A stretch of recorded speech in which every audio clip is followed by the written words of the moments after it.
Une autre question, comment se fait-il qu'il y ait tant de mystères dans la religion chrétienne? Eh bien, il faut bien voir que les mystères, ce sont des trésors. Si Dieu nous a révélé tant de mystères, le mystère de la Trinité, le mystère de l'incarnation, l'Eucharistie, ce n'est pas parce que c'est mystérieux, mais c'est parce que c'est magnifique. Alors, ce n'est pas idiot de réfléchir sur l'étymologie du mot, le mot mystère. Ça vient du grec, mystérion. Et ce mot a été formé à partir d'une onomatopée qui est devenue un verbe grec. Quand vous êtes muet, qu'est-ce que vous faites?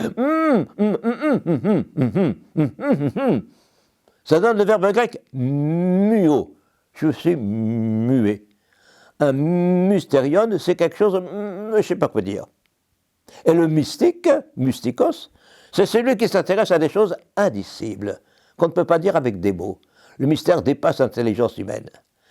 Mais alors, on va voir un certain nombre de mystères de notre foi, parce que ce sont des choses mystérieuses. Quand on annonce l'évangile, on annonce des bonnes nouvelles. Et une bonne nouvelle, c'est un mystère.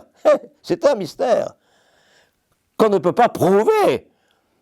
C'est pas une chose scientifique. On ne prouve pas les mystères. On les reçoit quand on est chrétien parce qu'on croit que Dieu a parlé sous Ponce Pilate. Pas sous Pompidou, sous Ponce Pilate. Voilà un grand mystère déjà. Les manuels. Les manuels dans notre histoire. C'est le plus grand mystère. À un certain moment de l'histoire et dans une certaine portion de la géographie, Dieu s'est manifesté, Dieu a parlé. Vous voyez, c'est énorme. Je comprends que pour tous les intellectuels du monde, ça soit très difficile de croire que sous Ponce Pilate, dans une petite région de la géographie et dans une petite portion de l'histoire, Dieu a parlé d'une façon définitive. Les chrétiens pensent qu'à partir de Jésus-Christ, il n'y a plus de vérité fondamentale nouvelle à connaître.